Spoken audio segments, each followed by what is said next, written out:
जी ewe लो, दोबारा लो, ewe है चालू। अच्छा। राजा प्रसन्नम गजभूमि दानम बनिया प्रसन्नम कौड़ी छदानम नारी प्रसन्नम मलमूत्र दानम गुरु प्रसन्नम मुक्ति प्रदानम। ये एक शास्त्रोक्त कहावत है, बात सच भी है। तो राजा को खुश करने के लिए कुछ साधु लोग कहे, जब वो पूछे राजा कि अच्छा महाराज जी आप मेरे यहाँ आए तो बताइए कि मेरा प्रश्न है। कहे क्या है? तो कहे यही प्रश्न है कि साधु बड़ा या गृहस्थ। तो महात्मा ने तो सुना ही था कि साधु जब बड़ा कहते हैं तो उसको नहीं मानते। अब उत्तर बदल दिए, कहे कि महाराज गृहस्थ बड़ा है। फिर वो राजा तर्क करता है कि महाराज यदि गृहस्थ बड़ा है तो आपका जन्म भी किसी गृहस्थ के यहाँ हुआ है, तो आप बड़े जगह को छोड़ के छोटे जगह में क्यों आ गए? बड़ा से छोटा होता है कि छोटा से बड़ा होता है? तो यदि गृहस्थी आश्रम में बड़ा है तो आपको गृहस्थ जीवन में आ रहना चाहिए था, फिर आप साधु क्यों हो गए? इस तरह से अनेक संत लोग आए गए लेकिन कोई सही जवाब नहीं दे पाए। कहा जाता है कि एक बहुत समय बीत गया और अब राजा के यहाँ साधुओं का जाना भी कम हो गया, क्योंकि जवाब नहीं दे पाते थे तो वो राजा भगा देते थे। तो बहुत दिन के बाद एक विवेकी विचारवान और युक्तिवान संत है, वो जब जाने लगे तो कहा कि महाराज आप कहाँ जा रहे हैं? संतों ने पूछा कहाँ जा रहे हैं? महात्मा ने कहा मैं जा रहा हूँ राजा के। कह रहे महाराज आप जानते हैं कि राजा कितना उजड़ है, किसी का एक ही प्रश्न उसका है लेकिन कोई जवाब उसको नहीं दे पाता है और फिर वो भगा देता है। तो आप जाएंगे तो बेइज्जत होकर के आएंगे, क्या फायदा ऐसे उजड़ के यहाँ जाने से? तो उन्होंने कहा कि संत जगत विचरत यही है था और जड़ जीवन कहाँ करस सचेता है। उन्हीं लोगों की दवाई संत हैं, बिगड़ल को सही रास्ते पर लाना। तो मैं उसी लिए जा रहा हूँ, उसका जवाब दूंगा। कहे आप मान जाइए, रुक जाइए। लोगों ने काफ़ी रोका लेकिन रुके नहीं, वो चले गए। कहे नहीं मानते हैं, चाहिए। जब वो जाते हैं तो राजा तो देखते थे कि कई दिन से साधु आए नहीं हैं, आज एक महात्मा आ रहे हैं। बड़ा खुश हुए कि आज कम से कम बात करने का अवसर है। तो जो ही महात्मा जाग खड़े होते हैं क्यों कहते महाराज दंडवत। कहे वह खुश रहिए। कहे महाराज मेरा प्रश्न। तो महात्मा ने कहा प्रश्न दो आदमी करते हैं, दो तरह के। एक प्रश्न करता है जिज्ञासु, अपने जानकारी के लिए कि मुझे ज्ञान हो जाए गुरु के द्वारा, तो वो शिष्य गुरु से प्रश्न करता है। दूसरा गुरु शिष्य से प्रश्न करता है कि मैं इसको जो ज्ञान दिया हूँ ये सही लिया कि नहीं लिया। तो राजा मुझे ये बताइए कि आप कौन हैं, गुरु या शिष्य? राजा पड़ गए चक्कर में, कहे तो कहे क्या। अंत में हार करके कहे कि महाराज मैं शिष्य बन करके आपसे प्रश्न कर रहा हूँ। तब महात्मा ने कहा आपने बड़ी अच्छी बात कही, लेकिन आप कहाँ हैं? सिंहासन पर। और गुरु कहाँ है? जमीन पर खड़ा, अभी बैठा भी नहीं। क्या यह गुरु शिष्य का मर्यादा है? मर्यादा जो है जौन विधि बरते ताही प्रमाण। तो आप तो गुरु शिष्य की मर्यादा को ही एकदम भंग कर दिए। तो कहा हाँ महाराज जी मुझसे गलती हो गया है, जल्दी जाओ महाराज जी के बैठने के लिए लाओ। अब लाए बैठने के लिए। कहे हाँ महाराज जी अब मेरा प्रश्न। तो कहे कि देखो गुरु अपने आवश्यकता के अनुसार पहले और काम कर लेता है, उसके बाद शिष्य को जो भी शिक्षा उपदेश करना है वो फुर्सत के टाइम में देता है। अभी मैं चल के आया हूँ, मुझे क्या आवश्यकता है ये तो आपने पूछा नहीं। और गुरु मानते हैं, कैसे गुरु मानते हैं, ये कहाँ का नियम? तो पहले मेरी आवश्यकता पर देख पूछिए कि मुझे क्या चाहिए, उसके बाद समय फिर आपको प्रश्न को जवाब कुछ होगा। फिर वो राजा पड़ गए कहा महाराज तो क्या सेवा करूं?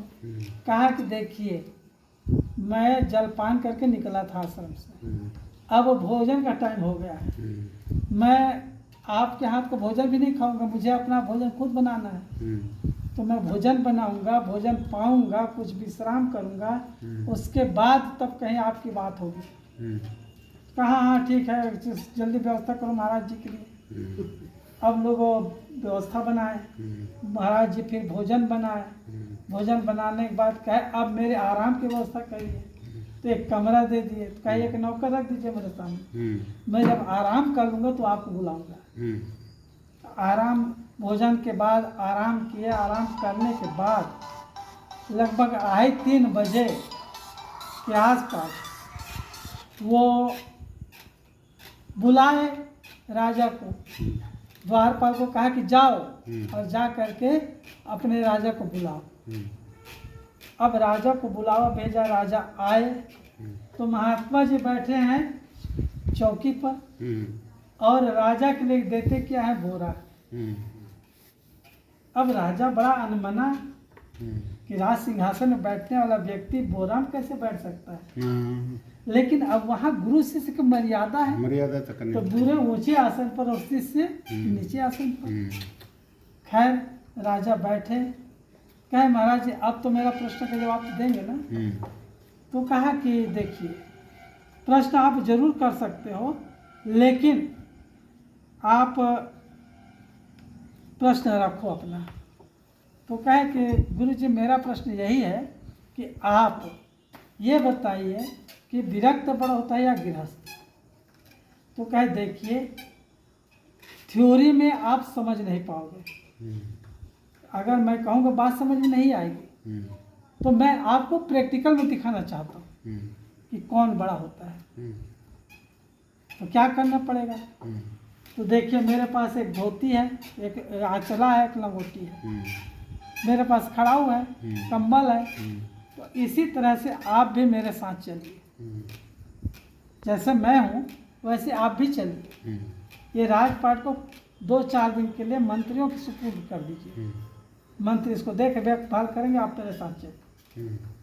कबीर साहब ने कहा कबीर खड़ा बाजार में लिए लुकाठा, और जो घर जा रहे आपने चला हमारे साथ, तो लुआठा लेकर के अपना घर जला दो। किस घर को, किस घर को जलाएंगे? ये काम क्रोध मतलब विकारों का घर जाएगा, विकारों के घर को जलाना है। तो अब महात्मा जी के बात सुन करके राजा को तो बड़ा झंझट लगा, लेकिन अब जवाब चाहिए, तो जवाब चाहिए तो चलना पड़ेगा, प्रैक्टिकल देखना है। अब वो धोती लिए, अपना कपड़ा लत्ता लिए 1-2 दिन 4 दिन के लिए, और फिर महात्मा जी के साथ, और महात्मा जी कैसे चलते, घोड़ा से, महात्मा जी पैदल चलना शुरू किए। कहे कि मैं खड़ाउस चल रहा हूँ, आप चले जूता पहन लीजिए। अब चलते चलते राज के बाहर जब जाते हैं तो जंगल में चलते चलते घनघोर जंगल, और इधर होता क्या है कि 4 बजे के आसपास हवा चलने लगता है, फिर वो बादल आ जाता है, बादल आने के बाद में फिर पानी बूंदी शुरू होती है, फिर ज़्यादा बारिश होने लगती है, और तब तक के शाम हो जाता है, रास्ता दिखता नहीं है। अब देखते देखते तब महात्मा देखे कि एक बरगद का पेड़ है, और बरगद के पेड़ के पास कुछ जगह बन सकता है कि वहाँ खड़े होकर के बैठ करके समय बिताया जा सकता है। अब महात्मा कहे चलिए वो पेड़ के नीचे और वहाँ बैठा जाएगा। वहाँ जा करके फिर दोनों बैठे। अब कहानी इस तरह से रोचक है। कहानी बताती है कि वहाँ कपोत और कपोती पक्षी की दंपति रहती, कपोत और कपोती। तो कपोती अपने पति से कहती है पतिदेव, शास्त्रकारों ने कहा कि अतिथि देवो भव, तो बड़े सौभाग्य से हमारे यहाँ अतिथि आए हैं, तो उनकी कुछ सेवा होनी चाहिए, वो हमारे देवता हैं। कपोत कहता है कि बताओ हम लोग क्या कर सकते हैं, हमारे पास न घर है, न द्वार है, न कुछ खाने पीने की चीज़ है, हम क्या कर सकते हैं। कहे कुछ बुद्धि लगा के कुछ किया जा सकता है। कहे बताओ क्या करें। तो कहती है देखिए आप चले जाइए नदी किनारे, वहाँ लाश जलाया था लोग, उसमें अभी आग होगी, और मैं यहाँ से सूखी सूखी लकड़ी गिरा रही हूँ, क्योंकि हमारे अतिथि को पहले ठंडी की बचाव की जरूरत है, ठंडी से बचाना है। तो हम लकड़ी गिरा रहे हैं और आप आग ले जाइए। तो वो जाता है शमशान घाट की ओर और ये लकड़ी तोड़ तोड़ कर गिराती है अपने चोंच से, और उसके बाद गिरा देती है नीचे, तब तक वो आ जाता है। अब वहाँ वो लकड़ी को गिरा देता है जहाँ वो राजा और वो महात्मा बैठे हैं, वहीं लकड़ी आग को गिरा देता। उधर कपोती है, वो सूखी लकड़ी गिरा रही। राजा को ठंडी लग ही रही थी। अब वो लकड़ियों को इकट्ठा करके जलाना शुरू की, लेकिन चूंकि उसमें ठंडी का असर हो गया था, इसलिए वो लकड़ी जल नहीं रही थी। फिर कपोती कहते पतिदेव ऐसे लकड़ी नहीं जलेगी, क्या करें? तो दोनों बच्चों को डंगाले में बैठाइए और ये घोंसला को तोड़ के नीचे गिरा दीजिए। ये घोंसला में हवा प्रवेश नहीं हुआ है, इसमें ठंडी नहीं लगी है, तो इसको जलाने से फिर वो लकड़ी जल जाएगी। और जब सूखी लकड़ी पतली पतली जब उसके बाद मोटी भी जल जाएगी। अब वो फिर दोनों जने बच्चों को डंगाले में बैठा और फिर घोंसला को तोड़ करके नीचे गिरा दिया। अब राजा देखा कि अब तो घोंसला गिरा है, अच्छा है, इसको जलवाए। उसको फिर फूंक फाँक करके जलाए। घोंसला जब जलने लगा, आग पकड़ने लगी, धीरे धीरे सब लकड़ी को इकट्ठा किए। अब उसके बाद आग धधकने लगी, फिर हाथ सेकने लगे। अब महात्मा जी और वो राजा हाथ सेकने के बाद तब कपोती कहती एक सेवा हो गया, अब अगला सेवा की जरूरत है। हमारे मेहमान पता नहीं कब से खाए हैं नहीं खाए हैं, महात्मा तो हमारा मांसाहार नहीं करेंगे, लेकिन आप मुझे आज्ञा दीजिए कि दूसरे जो मेहमान हैं वो कोई राजा बड़े आदमी है और वो मांसाहारी हो सकते हैं, तो मुझे आज्ञा दीजिए कि मैं आग में जाती हूँ, वहाँ गिरती हूँ और वो मुझे से करे खा जाएंगे। कपोत कहते अच्छा तुम धर्म की तो अच्छी बात कर रही हो, लेकिन क्या तुमको ये पता नहीं है कि पति के जीते जी पत्नी मर जाए, पति उसकी रक्षा न कर सके तो पति कैसा, पति के रहते पत्नी कैसे मर सकती है? मुझे जाने के लिए आज्ञा दो कि मैं जाता हूँ आग में। तो कहे नहीं पति देव, मैं विधवा नहीं जीना चाहती, मुझे जाने दीजिए, मैं सुहागन होकर के मरना चाहती हूँ। तो कहे कि मैं विधुर होकर के जीना नहीं चाहता। दोनों विवाद कर रहे हैं, तब तक के बच्चे इधर क्या है त्रिया हट, पक्षी कपोती हट कर रही है, तो उधर दोनों बच्चे वो कहते हैं ना मम्मी जाएगी ना पापा जाएंगे, हम लोग जाएंगे। तो कहते नहीं बच्चे, अभी तो आप लोग दुनिया नहीं देखे हो, आप लोग क्या पता दुनिया क्या है, इसलिए आप लोग यहाँ रहो और हम लोग जाते हैं। तो बच्चे कहते हैं हम लोगों को परम सौभाग्य है कि कम से कम कुछ अतिथि का स्वागत सत्कार में हमारा शरीर काम आ जाएगा, तो हम लोग सौभाग्य है। आप लोग जिंदा रहेंगे फिर बच्चे आ जाएंगे, तो आप लोग बच्चे लेकर के उनको अपना पोस ले पालेगा, हम लोग जाने दीजिए। बच्चे नहीं माने, और नहीं माने तो अपने में नकली लड़ाई करते करते करते करते और उसी आग में गिर गए दोनों। अब राजा तो भूखा था ही, बिना नमक मिर्चा मसाला के दोनों सेक के खा गया। लेकिन अब कपोत कपोती कहते हैं कि पतिदेव अभी बच्चे छोटे थे, हमारे अतिथि का उसमें कुछ हुआ नहीं, अब मुझे आज्ञा दीजिए कि मैं जाऊं। तब वो कहते हैं बच्चे लोगों ने हमको अब सिखा दिया है, अब जो बच्चे किए थे वही हम लोग करेंगे, चलो हम लोग भी नकली करते हैं। नकली लड़ाई करते करते करते करते और दोनों नीचे। अब जब चारों को सेक के खा गए तब फिर डकार आ गया राजा, और किसी तरह से फिर रात बीता। यह है गृहस्थ जीवन का मर्यादा कि अतिथि सत्कार में क्या क्या कर देना चाहिए, नहीं जो कुछ अपने सामर्थ्य से बाहर किया उन्होंने। अब अगला क्या होता है कि अगर दूसरे दिन सवेरे निकलते हैं, जंगल पार करते हैं, तो दूसरे राजा की राज की सीमा है, और संजोग क्या है कि उस राजा की एक लड़की है और लड़की का स्वयंवर आज ही है।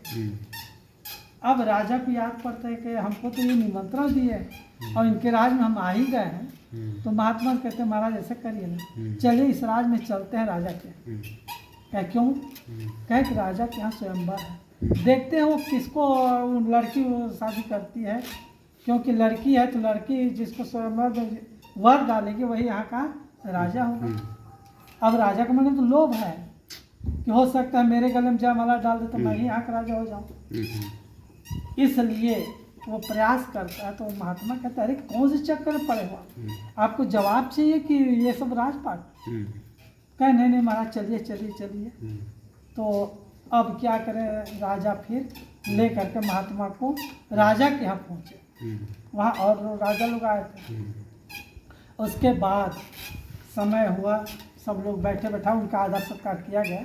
फिर जब जयमाला का टाइम आया तो लड़की को जयमाला दे करके उसके माता पिता समझा करके कि देखो बेटी तुम एक ही हो हमारी, सुंदर देखना, बुद्धिमान देखना, गुणवान देखना, बलवान देखना, ऐसे वर देख करके तुम उनके गले में जयमाला डाल देना, वही हमारे राज्य का राजा होगा।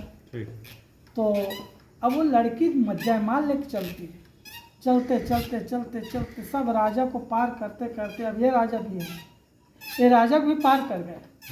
और राजा को पार करके महात्मा जी बगल में बैठे हैं, अब महात्मा जी गले में जयमाला डालती हैं। अब सब लोग कहते हैं लड़की का दिमाग खराब हो गया है, इतना राजा लोग हैं तो उसको जयमाला नहीं डाल रही है, और बल्कि एक महात्मा के गले में जयमाला डालती है। और महात्मा जी कहते ना हम वो शादी वादी नहीं करना, हमको जब भग हटाओ, जयमाला निकाल फेंक दिया। अब बहुत लोग समझाए बुझाए उसको ले जा करके और कहे कि बेटी तुम क्या कर रही हो, अरे राजा महाराजा के घर के लोग आए हैं, राजा महाराजा लोग आए हैं, उनके गले में जयमाला डालो, ये साधु बाबा क्या करेंगे। लेकिन उन लड़की के अंदर पता नहीं क्या था, दोबारा आई तब भी वही काम। अब महात्मा सोचे देख रहे हैं मामला बिगड़ जाएगा, अब तो 2 बार हो गया। कहे नहीं नहीं नहीं हटो हटो हटो, हमको नहीं चाहिए, अरे राजा चलो चलो। कहे महाराज बैठे बैठे। अब राजा कह लगता है इनके बाद मेरा ही नंबर है, तो इनको नहीं डालेगा तो मुझे डालेगी। अब इसीलिए वो बैठे बैठे महाराज। अब फिर तीसरे बार आती है तो ये राजा फिर पार करके फिर महात्मा गले में जयमाला डालती है। अब महात्मा जान गए कब बिगड़ गएगा मामला, तो अब महात्मा जी उठ करके चलने लगे कि नहीं नहीं हमको ये सब नहीं चाहिए, हम जा रहे हैं। तब अब राजा कहे और जितने राजा आए थे कहे कि लड़की का दिमाग खराब है, ये पागल है, अब ये पागल के साथ शादी कौन करेगा, ये जब साधु के पीछे पड़ी है। चलो चलो चलो सब लोग उठो, चलो सब राजा लोग उठ के जाने लगे।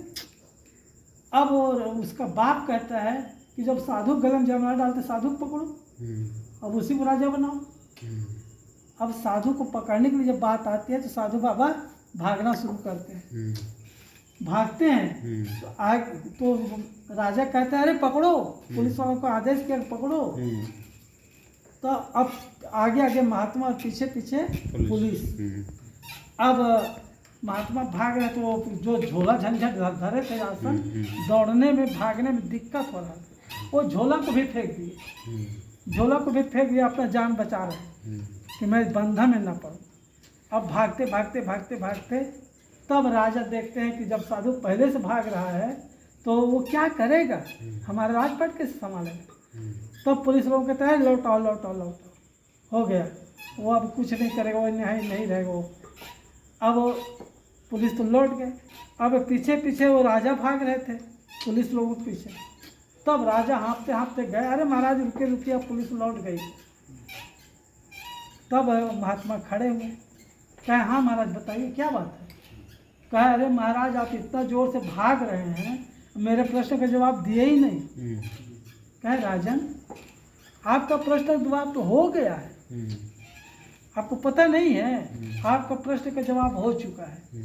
कहे महाराज आपने कुछ कहा नहीं। तो उन्होंने कहा कि देखिए गृहस्थ का धर्म क्या है, मर्यादा क्या आपने देखा। कल रात में उनके पास कुछ नहीं था, लेकिन लकड़ी की व्यवस्था की है, आग की व्यवस्था की है, और पूरा सेकने के लिए अपने घोंसला गिरा दिया, अपने घर द्वार को सब स्वाहा कर दिए। और फिर भोजन की व्यवस्था क्या की, तो बच्चे लोगों पहले आए, उसके बाद तब वो दोनों पति पत्नी आए। इतना सब करने के बाद कहीं आपका पेट भरा है। तो गृहस्थ का मर्यादा है कि गृही को है लाजिम सेवा और त्यागी को है त्याग कलेवा। गृहस्थ जीवन में उनको क्या करना चाहिए? तो सेवा करनी चाहिए, भक्ति करनी चाहिए, सत्संग करनी चाहिए, सेवा करनी चाहिए। सेवा, भक्ति और सत्संग गृहस्थी जीवन का एक अनमोल धरोहर है, वह काम करना चाहिए। और विरक्त तो कहे कि देखो दूसरा जवाब क्या है, तो वो राजा किया, बहुत से राजा लोग गए थे। उसके बाद होता क्या है कि राजाओं के ऊपर गलत जयमाला गया। जयमाला कहाँ आया? कहे महाराज आपके ऊपर। कहे कितने बार आया? कहे 3 बार आया। 3 बार जिसके गले में जयमाला पड़ता है, अगर मैं राजा होता तो आराम से बैठ जाता, लेकिन मेरा जीवन क्या है? साधु का जीवन। साधु का जीवन कलंकित होता है। इसलिए मैं अपने त्याग को बचाने के लिए जयमाला फेंका, राज छोड़ा, और सुंदर वो लड़की मिल रही थी तो सुंदर नारी को छोड़ा, राज को छोड़ा, जयमाला छोड़ा। तो साधु कौन बड़ा है और गृहस्थ कौन बड़ा है पता? कि कपोती जैसे जो गृहस्थ है वो महान है। क्या तुम ऐसा कर सकते हो? क्या नहीं महाराज, मुझसे तो नहीं हो पाएगा। तो गृहस्थ वो बड़ा है जो कपोती जैसे सेवा भागी हो, और साधु वो बड़ा है जो मेरे जैसे त्यागी है। महात्मा कहते हैं जो मेरे जैसे त्यागी हो, जिसको सुंदर पत्नी मिल रही थी उसको लात मार के भागा, जिसको राज मिल रहा था उसको लात मार के भागा। अब आपको कौन सा जवाब चाहिए? अब आप बताइए कि आप बड़े या मैं? कह नहीं महाराज आप बड़े। इस तरह से मर्यादा जय जौन विधि बरते पाई प्रमाण, जमा माहे कछु भेद नहीं, उज्ज्वल धर्म और ज्ञान। तो धर्म और ज्ञान उज्ज्वल होगा कब? जब हम अपनी मर्यादा अनुरूप आचरण करेंगे। साहब बार बार कहते हैं ना कि कहना तो बहुत लोग कहते हैं, लेकिन चलना बहुत कम लोग चलते हैं।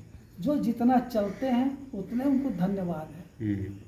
जो जितना आगे बढ़ते हैं उनका तो नमन है हम सबको, कि हम नमन करते हैं ऐसे संतों को कि जो आगे बढ़ चुके हैं, आगे बढ़ रहे हैं।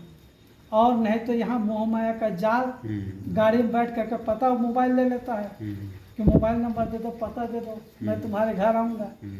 तो ऐसे भी बड़े बड़े त्यागी महात्मा लोग हैं। तो इसलिए महात्माओं का त्याग ही आभूषण है और कुछ नहीं। जितना वो रहनी रहस्य से जीवन जिएगा उतना उसकी महानता है, और वो अपने लक्ष्य को आगे बढ़ रहा है। यहाँ नेकी बदी 2 रास्ते हैं, गौर से सुन लो। चलना है जिस मार्ग से अपना रास्ता चुन लो, मगर चलने से पहले सोच लो अंजाम क्या होगा। भलाई कर भला होगा, बुराई कर बुरा होगा। बस ये हम लोग काम है कि हम लोगों को अपने पथ में चलना है। यदि हम साधु जीवन जीते हैं तो साधु जैसा आचरण भी हो होना चाहिए। हमारे अंदर दया हो, क्षमा हो, विवेक हो, विचार हो। सदगुरु कबीर साहब ने कहा, ऊपर की 2 गई, यह की गई हिराए, और कहीं कबीर जाके 4 गई, ताको का ऊपर। चाहे वो गृहस्थ हो चाहे साधु हो, जिसका चारों अगर चला गया, इंजेक्शन भी लगने लग रहे हैं। हाँ, तो इस तरह से फिर सभी के लिए ये एक शिक्षा है कि हम जिस मर्यादा में हैं उस मर्यादा के अनुरूप आचरण करें, उस मर्यादा के अनुरूप रहनी रहस्य बनाएं और अपने जीवन को सफल और सार्थक बनाएं। आप लोग यहाँ करके इस आश्रम को पवित्र किए, सेवा का अवसर दिए। हालांकि मैं सेवा नहीं किया, सेवा तो आप लोग अपने ढंग से किए, तो इसलिए मुझसे जो सेवा में कमी रही उसके लिए मैं क्षमा चाहूँगा। और आप लोग फिर इसी तरह से समय समय से दर्शन दीजिएगा और आते जाते रहिएगा। यही इस कामनाओं के साथ वाणी को देता हूँ विराम। आप सबके घर में बसे आत्माराम को नमन और प्रणाम। बोलिए श्री सदगुरुदेव की साईं।